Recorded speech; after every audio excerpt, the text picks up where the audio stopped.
Պարոն Աղազարյան, դեռևս մինչև այս պահ հայտնի չէ դուք ինչ ձևով եք ընտրություններին որոշել մասնակցել, ինչ եք անելու ձեր կուսակցության հետ կապված նաև։ Մենք սպասում ենք պաշտոնական պատասխանին կուսակցության գնացման հետ կապված, ես կարծեմ վերջի օրն է այդ իմաստով եւ կախված նրանց դեգրանցիան մի մարտավարություն կարող է ընդունենք կամ այսպես կոչված այլ տարբերակներ, ծեծված արտահայտությունը, չգրանցելու դեպքում մի ուրիշ մարտավարություն կարող ենք, բայց որ մասնակցել ենք պարոն Ասլանյանի հետ, դա հաստատ է։ Այս ձգձգում արդեն ձեզ չի հուշում, որ մտադիր չեն ձեզ կուսակցությունով թողնեն գրանցվեք։ Ես չեմ մտել բաներ ասի,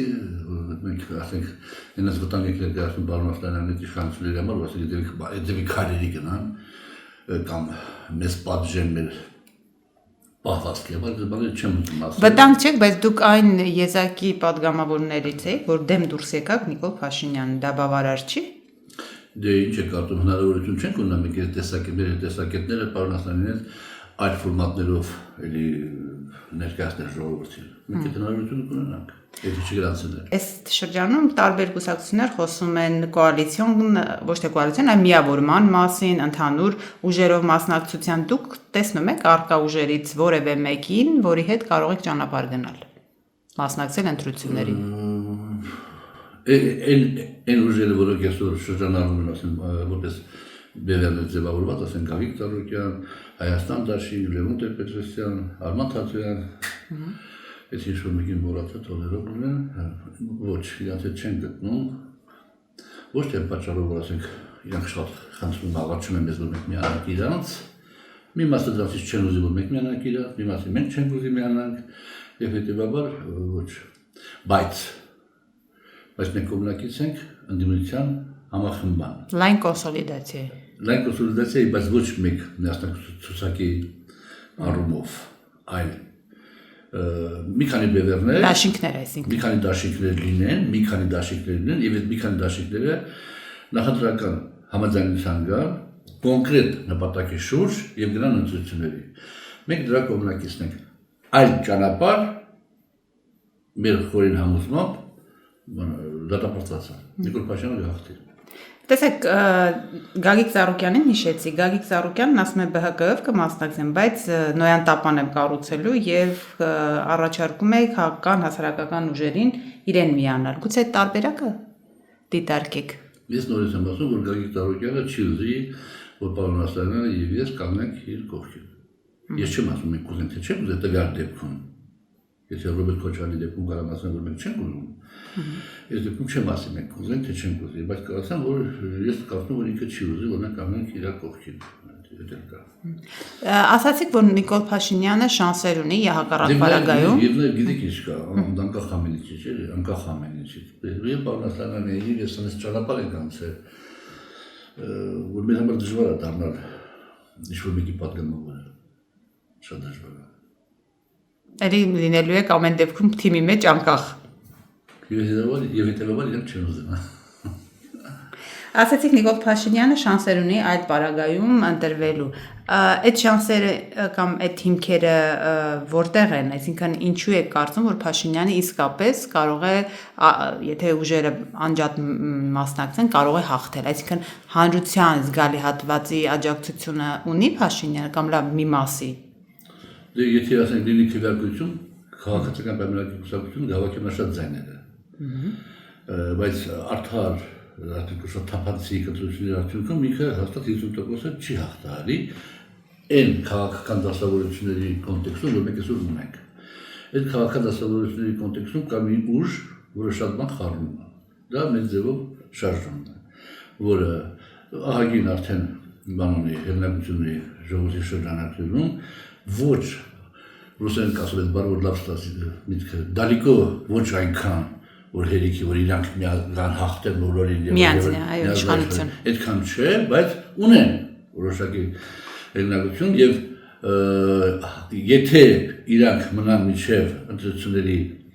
այսպես կոչված եզրափակիչ փուլ քվեարկություն ամփոփում եւ այլ ապա քաղաքացիական պայմանագրի կուսակցությունը Նիկոլ Փաշինյանի գլխավորությամբ կպարտվի 100%-ով Նիկոլ Փաշինյանը այսօր մտել է այնպիսի ֆազա, Եվ ինքը այնպիսի աջակցություն ունի, միջազգայինորեն արդեն այնպիսի աջակցություն ունի, որ իր ցանկացած քայլ կարող ներվի, եւ ինքը պատրաստ չի իշխանությունից այդպես խոսված իշխանությունը թողնելու, հետեւաբար X պահի, հարմար պահի մեծով շարժմանը դուրս մղելու քաղաք ընտրաշավի ընթացքում դուրս մղելու հետագա պայքարից եւ այդ հսկայական ընտրազանգվածը մնալու է անտերական եւ իրան շատ հեշտ կլինի արդեն մյուս ուժերին Այս բaragայում դուք ինչ լուծում եք տեսնում, օրինակ ինչ կարելի անել, որ այդ իրավիճակին չհանգենք։ Այս բaragայում պարոն Ասլանյանը եւս առաջարկել են միասնական ճակատի ստեղծման գաղափարը։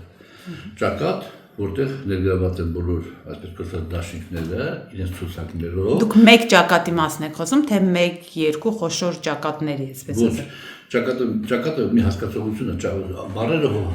անկապ չեն ստեղծել ժամանակի ընթացքում։ Ճակատ նշանակում է դե կան տարբեր ուժեր, որոնք մեծ ճակատ են կազմում եւ գնում են մի ընդհանուր խնդիր լուծելու։ Այսինքն մեծ ձևով շարժման, Ռոբերտ Քոչարյան դաշնակցություն Հայաստան դաշինքի, Գագիկ Ծառուկյանի, Արման Թաթոյանի, մեր Պատկերացնում եք այդ բոլորին մի դաշինքում, պարոն Ղազարյան, հնարավոր է։ Ոչ, չեմ պատկերացնում մի դաշինքում։ Կամ մեկ ճակատում։ Բոլորները ձգտում են, որպեսզի գան իշխանության, որպեսզի փրկեն պետականությունը։ Բայց յուրաքանչյուրին խանգարում է մի հանգամանք, Նիկոլ Փաշինյանի գոյությունը։ Մենք առաջարկում ենք բանաձև, որ առաջի քայլով այդ հանգամանքը վերացնենք, ձերբազատվենք վարչական ռեպրեսիվ բոլոր լծակներից եւ 4 ամիս հետո ընդհանրապես 4 ամիս հետո նորից գնանք ընտրությունների եւ այդ նոր ընտրությունները որ ուժը շատ զարգավակի մեր ձևով կլինի Հայաստանը կլինի կամ Էդմոն Մարուկյանի գլխավորած ուժը կլինի թողան իշխանության կամ արդեն դաշինքներ կազմեն ճակատ ոչ թե միասնական ցուցակ Փաստն է որ այս բaragայում չի ստացվում դա պարոն Աղազարյան Եթե ճակատը չստացվեց բոլոր այն ուժերը ովքեր ճակատի գաղափարը չեն ընդունելու ապա դրանք կամա թե ակամա նպաստում են Նիկոլ Փաշինյանի վերարտադրությանը, ինչը հղի է պետականության առաջ շատ լուրջ մարտահրավերներ առաջացնելու եւ դրանց կառավարության դժվարության իմաստով։ Եթե ճակատը չստա, ակնհայտ է որ պարտվելու է, այդ պարտվելու է, այսօր ոչ Ռոբերտ Քոչարյանը, ոչ մեր ձևովը, ոչ որևէ ուժ միաժամանակ չի կարա Նիկոլ Փաշինյանի հետ պայքարի։ Հիմա ես չգիտեմ մեր ձևովի վարչապետի տեխնատուն ով է։ Դեռ չգիտենք, այսօր պետք է իմանանք, կարծես թե չկա ուրիշ տարբերակ։ Այլ տարբերակ չկա։ Տեսեք ինչ ասում դաշնակցությունը։ Դաշնակցությունը ասում է եկեք բան անենք։ Էլիտես բևեռներով գնանք ընտրության, հետո այնտեղ տնակ ինչ տեղ ունենում, որ շատ զանաղացի իր շուտ համախմբենք, այսպես կոչված Գյումրու տարբերակը։ Եվ ինքն ասում է, որ օրինակ մյուս կետը, որ իրար չքննադատենք, ընդդիմադիր ուժերը իրար չքննադատենք։ Շատ լավ, օրինակ պարոն Ասլանյանը եւ ես ենթադրենք, թե մենք ինչ-որ մի բևեռի ներկայացուցիչներ ենք։ Մենք համաձայն ենք, որ իրար չքննադատենք։ Համաձայն ենք։ Իսկ իրանք համաձայն կլինեն մեր առաջարկությանը, որ օրինակ եմել 1 միլիոն դրամից ավել, որովհետեւ մեկը չծախսի նախընտրական բանի քարտաշարի վրա։ Համաձայն չեն լինի։ Բայց եթե դե մենք հավասարություն ենք ստեղծում, հավասար հնարավորություններ, բայց դեռ չկա հավասար հնարավորություններ, բայց միգուցե մենք ենք այս երկիրը փրկողները, բայց ո՞ր, ուրեմն մենք պետք է քննադատելու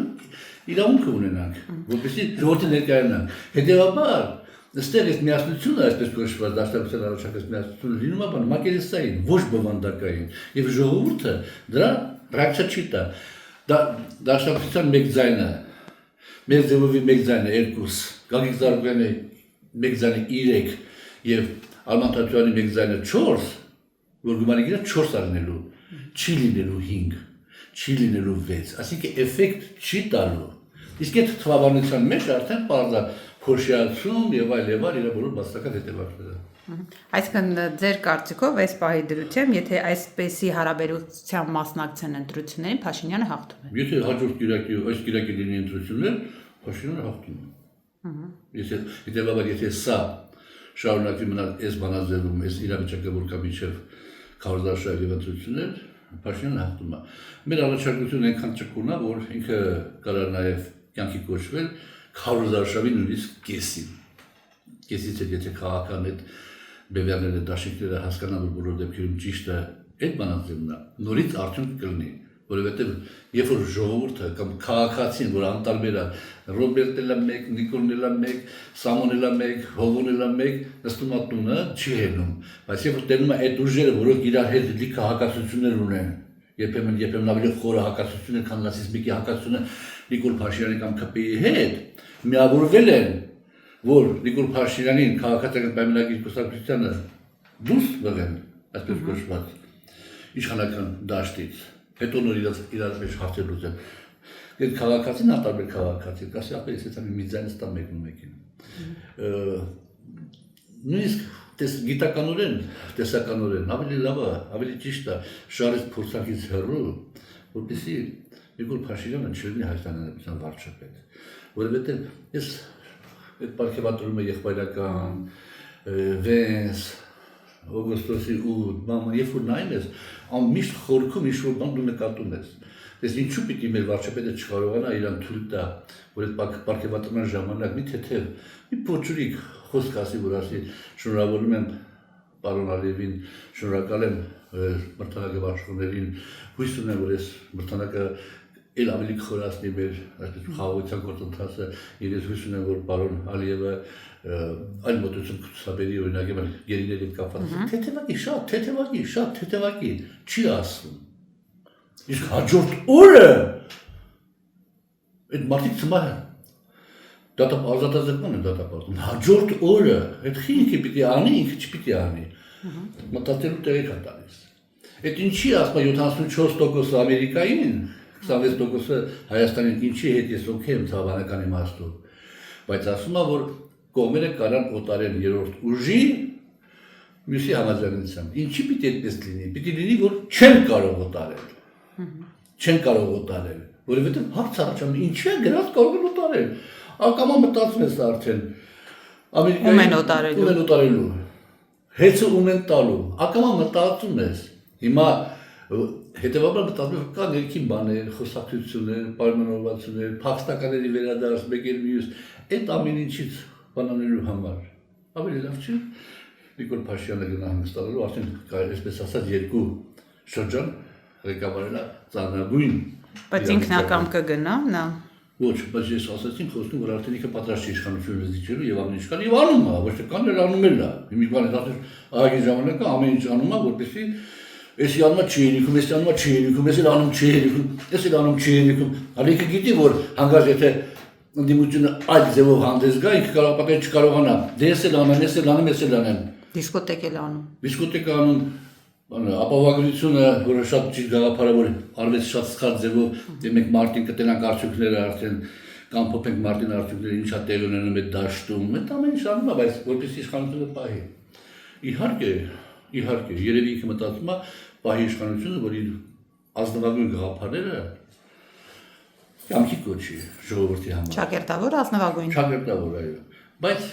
այս էտապում, ոնց ասում են, շարից փորձանքից հետո ավելի լավ է ինքը խոսքն